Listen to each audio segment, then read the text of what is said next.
وہ تو جب ان کو بعد میں پتا چلا کہ ڈاکٹر اسرار صاحب کی میت کی زیارت نہیں کروائی گئی تھی عوام الناس کو، وجہ یہ ہے کہ ایمبولینس میں رکھ کے لے گئے دفنانے کے لیے، یہ تو بعد میں پھر بات کھلی کہ جی وہ جی زیارت اس لیے نہیں کروائی گئی کہ چہرہ ہی بگڑ گیا تھا۔ 14 اپریل 2010 کو ان کی ڈیتھ ہوئی، جنازے پہ بھی میں الحمدللہ حاضر تھا، حد نگاہ تک جنازہ ہوا، اور اس وقت انہوں نے رینڈملی اس کی ویڈیو بنا لی، اور اس ویڈیو کو اپلوڈ کرنا کوئی خاص مقصد نہیں تھا، اس وقت ایک یادگار کے طور پہ انہوں نے رکھ لی۔ وہ تو جب ان کو بعد میں پتا چلا کہ ڈاکٹر اسرار صاحب کی میت کی زیارت نہیں کروائی گئی تھی عوام الناس کو، وجہ یہ ہے کہ عصر کے بعد آلموسٹ مغرب کے ٹائم بھی ہونے والا ہی تھا، جتنا رش تھا، تو مغرب سے تھوڑی دیر پہلے وہ جنازہ ہوا۔ جنازے کے بعد اگر میت کا چہرہ دکھایا جاتا تو عشاء کے بعد تک بھی لوگ فارغ نہ ہوتے، اتنے لوگ تھے، بڑے بڑے علماء بھی شریک تھے، ان میں سے اب کئی لوگ فوت ہو چکے ہیں، قاضی حسین احمد صاحب، مولانا سمیع الحق صاحب، یہ وہ لوگ تھے جو پہلی لائن میں تھے، ابھی دنیا میں نہیں رہے، رحمہم اللہ اجمعین۔ تو انہوں نے زیارت نہیں کروائی، ایمبولینس میں رکھ کے لے گئے دفنانے کے لیے، یہ تو بعد میں پھر بات کھلی کہ جی وہ جی زیارت اس لیے نہیں کروائی گئی کہ چہرہ ہی بگڑ گیا تھا۔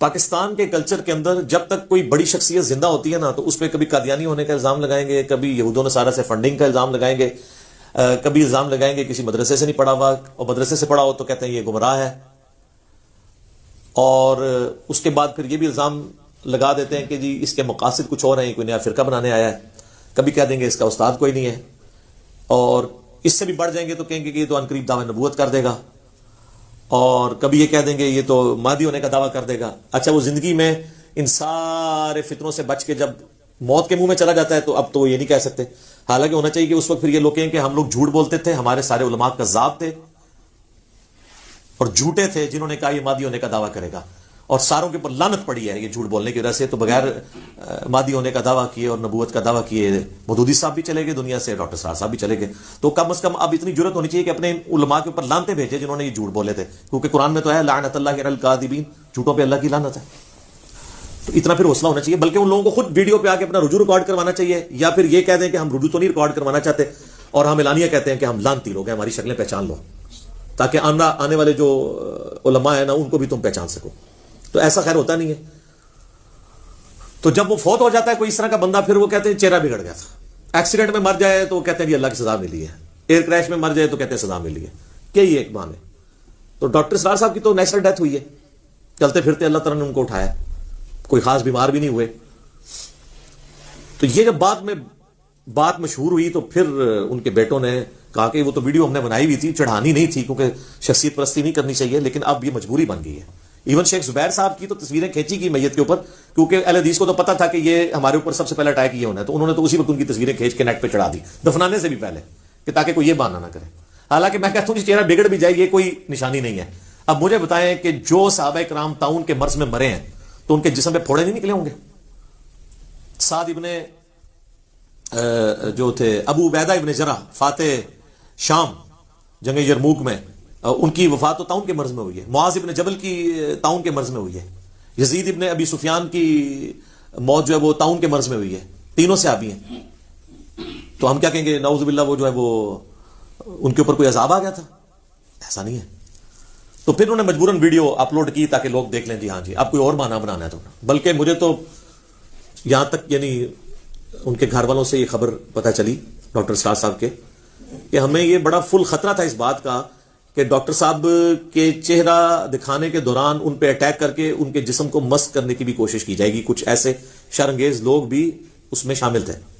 اور یہاں تک نہیں بلکہ وہ کہتے ہیں ہم نے آلموسٹ 2 ہفتے تک ڈاکٹر اسرار صاحب کی قبر پہ 24 گھنٹے پہرا دیا ہے مختلف شفٹوں کے اندر۔ یہ بھی خطرہ تھا کہ انہیں قبر سے نکال کے کوئی نقصان پہنچانے کی کوشش نہ کرے۔ یہ ہے جناب اسلام کا قلعہ پاکستان۔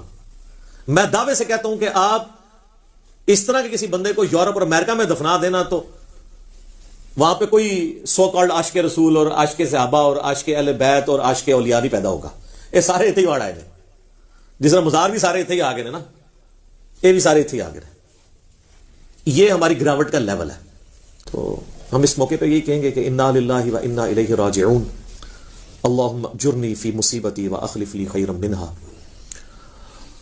اور اللہ سے دعا کریں گے کہ اللہ تعالیٰ ان کے گناہوں سے درگزر فرمائے، اور جو انہوں نے اسلام کے لیے خدمات پیش کی اخلاص کے ساتھ، ان نیک کاموں کا انہیں اجر عطا فرمائے، اور صدقہ جاریت ان کا انشاءاللہ ہمیشہ کے لیے ویڈیوز کی فارم میں ہے۔ پرانے بزرگ مرتے تھے تو ماری جاتے تھے، اب تو نہ کوئی بزرگ مرتا ہے اور نہ کوئی نا بزرگ مرتا ہے، کیونکہ ویڈیوز میں تو زندہ ہی رہتے ہیں اپنی تعلیمات کے اندر۔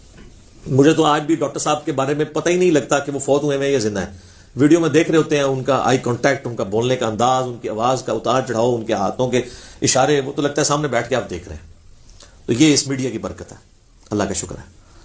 تو ہم ان کے لیے دعا گو ہیں، اللہ تعالیٰ ان کے لیے آسانیاں فرمائے آخرت کی زندگی میں، نبی علیہ السلام کا قیامت والے دن جو ہے ساتھ نصیب فرمائے، حوض کوثر پہ مشروب نصیب فرمائے، آپ علیہ السلام کے مبارک جھنڈے تلے جگہ عطا فرمائے، اور جنت الفردوس میں اپنے محبوب صلی اللہ علیہ وآلہ وسلم کا پڑوس عطا فرمائے، اور یہ تمام دعائیں ہم تمام مسلمانوں کے ہاتھ میں قبول و منظور فرمائے، آمین ثم آمین۔ اچھا، ڈاکٹر اسرار صاحب سے میرا بے قاعدہ تعارف بچپن سے تھا، کیونکہ ہم کٹر بریلوی خاندان میں پیدا ہوئے، اور جسے وہ کہتے ہیں ٹنا ٹن سنی، کہتے ہیں ٹی ٹی سنی اور پی پی سنی، ایک پلپلا سنی ہوتا ہے، ایک ٹنا ٹن سنی ہوتا ہے۔ خیر اسی کا ٹنا ٹن بھی پلپلے کر دیتے ہیں اللہ کے فضل نال، علمی دلائل نال۔ تو وہ ٹن ٹنا سنی خاندان میں، تو بے قاعدہ تعارف تو ہمیں تھا۔ ہم سے کوئی پوچھتا بھی تھا نا ڈاکٹر اسرار صاحب کے بارے میں، تو ہم کہتے تھے وہ نعوذ باللہ ایک مودودی تھا، اور یہ اسی کا ایک گمراہ شاگرد۔ نہ ان کی شکل دیکھی ہوئی، نہ ان کی کوئی ویڈیو دیکھی ہوئی، نہ کوئی کتاب پڑھی ہوئی، کچھ نہیں پتا، بس صرف سن سنا کے سننی، یعنی ٹننی، پڑھ پڑھا کے سننی نہیں۔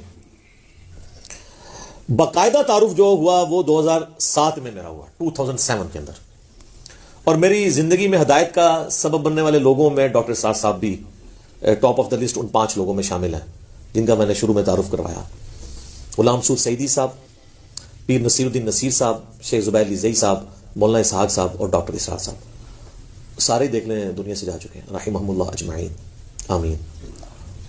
تو کرنا یہ ہوا اللہ کا کہ مارچ 2007 کی بات ہے، مجھے آفس کے کام کے سلسلے میں کراچی جانا پڑا، اور کراچی سے بھی آگے بلوچستان ہم نے جانا تھا، لیکن رات کا ہمارا سٹے کراچی میں تھا، ارلی ان دا مارننگ ہم نے نکلنا تھا، کیونکہ بلوچستان میں آپ کو پتا ہے اس وقت ابھی بھی حالات ہیں لیکن اب کافی بہتر ہو چکے ہیں، کافی حالات خراب تھے، تو وہ فجر کے وقت سے بھی پہلے وہ جو ہے وہ کانوائے کو ٹریول کرواتے تھے۔ تو آلموسٹ کوئی آپ سمجھ لیں 10-11 بجے ہم لوگ پہنچے اپنے ہاسٹل میں ڈیفنس کراچی کے اندر، مارچ 2007۔ پہلے میں نے ارادہ کیا کہ کمرے میں سو جاؤں، پھر میں نے کہا یار زور کی نماز جماعت سے رہ جائے گی۔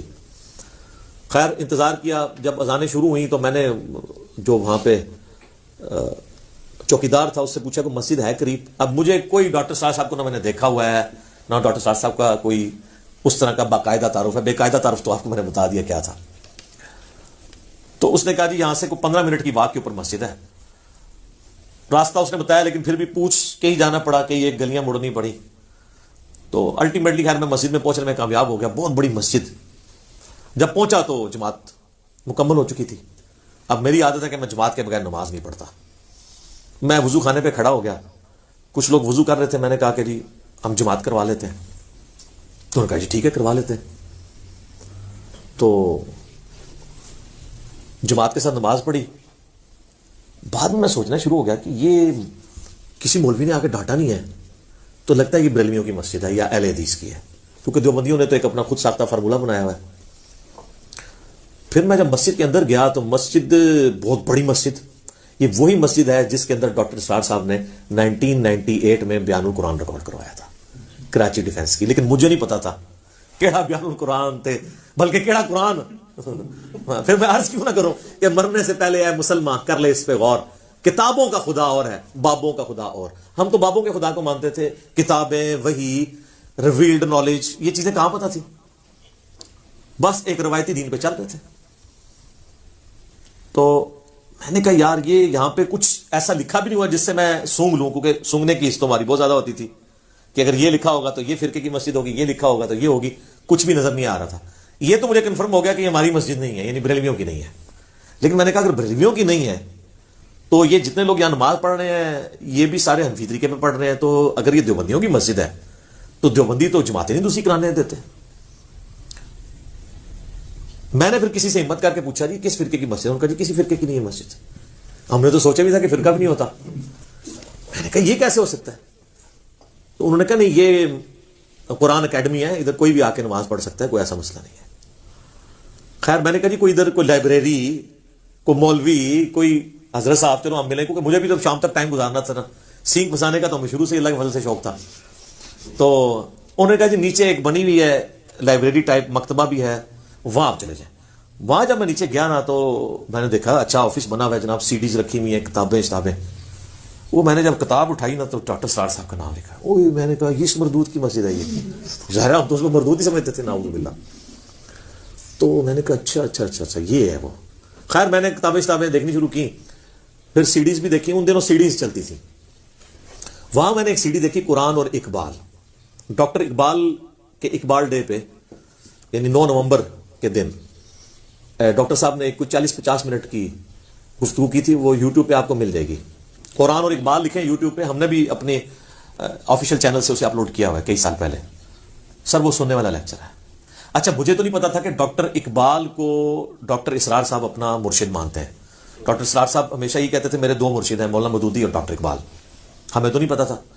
میں نے جو سی ڈی لی نا تو اس نیت سے لی کہ شاید اس میں ڈاکٹر اقبال کے خلاف کچھ بولا ہوگا. تو میں نے کہا میں دیکھتا ہوں یہ اقبال کو کیوں کہہ رہا ہے. وہ اقبال تو ساری جگہ فٹ ہو جاتا ہے, ان کے ہر طرح کے اشعار ہیں, صوفیوں کو بھی فٹ ہو جاتے ہیں, مجاہدین کو بھی فٹ ہو جاتے ہیں, سنی کو بھی فٹ ہو جاتے ہیں, شیعہ کو بھی فٹ ہو جاتے ہیں. خیر وہ سی ڈی جب میں نے لگا کے سنی, اس میں ڈاکٹر اسرار صاحب نے ڈاکٹر اقبال کے شعروں کی روشنی میں یہ بتایا کہ مسلمانوں کی پستی کی واحد وجہ قرآن سے دوری ہے. جواب شکوہ کا وہ شعر, وہ زمانے میں معزز تھے مسلمان ہو کر اور تم خوار ہوئے تارک قرآن ہو کر. یہ صحیح مسلم میں حدیث ہے سیدنا عمر فاروق رضی اللہ تعالیٰ عنہ علیہ السلام سے کہ نبی علیہ السلام نے فرمایا کہ اللہ تعالیٰ اس کتاب کی وجہ سے قوموں کو عروج دے گا اور اس کتاب کی وجہ سے قوموں کو زوال دے گا. اسی کی ٹرانسلیشن ڈاکٹر اقبال نے کی ہے, وہ زمانے میں معزز تھے مسلمان ہو کر اور تم خوار ہوئے تارک قرآن ہو کر. یعنی ہمارے اسلاف صحابہ تابعین تبع تابعین اہل بیت رضی اللہ عنہم اجمعین وعلیہم السلام اجمعین قرآن کو فالو کرنے کی وجہ سے کامیاب ہوئے, اور بعد میں آنے والے لوگ قرآن کو چھوڑ کر گمراہ ہوئے اور ذلیل و خوار ہوئے دنیا میں. اس کی وجہ سے میرا یعنی شغف اس طرف زیادہ ہوا کہ میں ڈاکٹر اسرار صاحب کو اور سنوں. ان دنوں ہم کیو ٹی وی بھی دیکھا کرتے تھے. کیو ٹی وی بھی آپ کو پتا پیورلی ایک بریلوی چینل ہے, اور اس وقت اس پہ اتنا غلبہ نہیں تھا. ڈاکٹر اسرار صاحب کا بیان القرآن جو اسی ڈیفنس کی مسجد میں 1998 میں ریکارڈ ہوا تھا, یعنی میرے وہاں پہ جانے سے آلموسٹ سمجھ لیں 9 سال پہلے. میں تو 2007 میں گیا. تو وہ بیان القرآن کیو ٹی وی پہ آن پیمنٹ تنظیم اسلامی والے چلاتے تھے. ڈاکٹر ذاکر نائک کے بھی چلتے تھے لیکچرز ان دنوں میں. اس وقت یہ کھل کے سامنے نہیں آئے تھے کہ ایک فرقے کو سپورٹ کر رہے ہیں. پارشلی تو ہمیں تو پتا تھا. تو ڈاکٹر اسرار صاحب کا بیان القرآن ہم نے اس پہ کیو ٹی وی پہ سننا شروع کیا, تو بڑا دل اس طرف مائل ہوا. پھر مجھے کہیں سے اس کی سافٹ کاپی بھی مل گئی, فلیش میں لائے, ہم نے ریگولرلی اس کے سننا شروع کیا. 2007 میں قرآن ترجمے سے پڑھنا شروع کر دیا تھا, کافی زیادہ دماغ جو ہے کھلنا شروع ہو گیا. لیکن بیان القرآن کی وجہ سے اللہ تعالیٰ نے یعنی ایک قرآن سمجھایا. ڈاکٹر اسرار صاحب کی یہ تو خوبی تھی, ان کی سپیکنگ کا سٹائل اور باقیوں میں زمین اسمان کا فرق ہے. ڈاکٹر اسرار صاحب قرآن اس طرح بیان کرتے تھے جس طرح قرآن نازل ہوا تھا, اس پیشن کے ساتھ, اس لیے بات دل میں اتر جاتی. خیر ہم نے ارادہ کیا کہ ڈاکٹر اسرار صاحب کو ملاقات ضرور کرنی ہے. چونکہ اس وقت ہم نئے تبلیغی جماعت کے ساتھ اٹیچ ہوئے تھے. میرے یوٹیوب کے اوپر ایک پوری لائف سٹوری بھی ہے, 1 ملین سے زیادہ لوگ دیکھ چکے ہیں. میں مسلمان کیوں ہوا, یہ نہیں کہ پہلے میں مسلمان نہیں تھا, مراد یہ کہ پہلے میں ایک فرقے والا مسلمان تھا, پھر سادہ مسلمان بن گیا, سنی شیعہ اہل حدیث بریلوی دیوبندی سے نکل کے. آپ جا کے لکھیں میں مسلم کیوں ہوا, یا لکھ دیں لائف سٹوری آف انجینئر محمد علی مرزا, تو کھل جائے گی. اس میں نے کافی ساری اور باتیں بتائی جو میں آج اسکپ کروں گا. تو میں نے چونکہ تبلیغی جماعت کے ساتھ اس وقت اٹیچ ہو چکا تھا, 2 نومبر 2007 کو رائے ونڈ میں اجتماع تھا, اور اس اجتماع کے چند ہفتوں بعد میں نے حج کے لیے جانا تھا.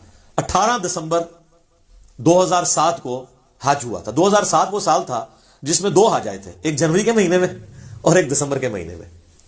تو ہم نے دسمبر والا حج کیا تھا 18 دسمبر 2007 کو. تو 2 نومبر کو اجتماع تھا, وہ اٹینڈ کر کے تو واپسی پہ ہم ماڈل ٹاؤن والی مسجد میں گئے ڈاکٹر اسرار صاحب سے ملاقات کے لیے.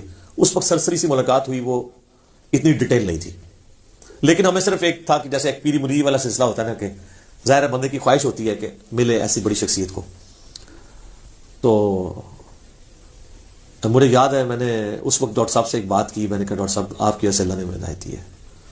تو ڈاکٹر صاحب کہنے لگے کہ اللہ کا شکر ادا کریں کہ آپ کو اللہ تعالیٰ نے قرآن کی توحید تک پہنچا دیا ہے, آپ پہ شکر واجب ہو چکا ہے. اچھا, پھر خیر میں حج پہ چلا گیا. حج سے واپسی پہ 2008 کے اوائل میں نے بخاری مسلم تو خیر پہلے پڑھے تھے, ابو داؤد ترمذی نسائی ابن ماجہ بھی پڑھ لی, اور اسی دوران پھر شیخ زبیر زئی صاحب سے میری ملاقات ہوئی 28 مئی 2008 کو. پھر میں نے ارادہ کیا کہ ہم پھر سے کچھ آفس کے کولیگ, سارے انجینئرز ہی تھے, جا کے ملیں ڈاکٹر صاحب سے. پھر ای میل کے اوپر ان کے جو تھے اسسٹنٹ, ان سے ٹائم لیا, وہ بھی اب فوت ہو چکے ہیں رحمہ اللہ تعالی. تو بلکہ ابھی یہ آخری دفعہ جب میں گاندھی صاحب کو ملنے گیا ہوں تو میں ڈاکٹر صاحب کے کمرے میں بھی گیا, جہاں جہاں ان سے ملاقات ہوئی تھی وہ ساری جگہ دوبارہ سے دیکھی. ایک بندہ ریکال کرتا ہے سارے. پھر ان کی قبر پہ بھی ہم گئے, وہاں جا کے بھی دعا کی. قبر بالکل سادہ کچی قبر بنی ہوئی ہے, چھوٹی سی اس کے اوپر ایک تختی ہے, وہ بھی سادہ سی, کوئی اس طریقے سے نہیں. اس پہ لکھا ہے داعیہ قرآن اسرار احمد, کوئی رحمت اللہ علیہ, کوئی اگے پیچھے کچھ بھی نہیں. ٹھیک ہے جی, میں سمجھتا ہوں یہ ان کی کامیابی ہے کہ ان کی قبر کو سجدہ گاہ نہیں بنایا گیا. الحمدللہ.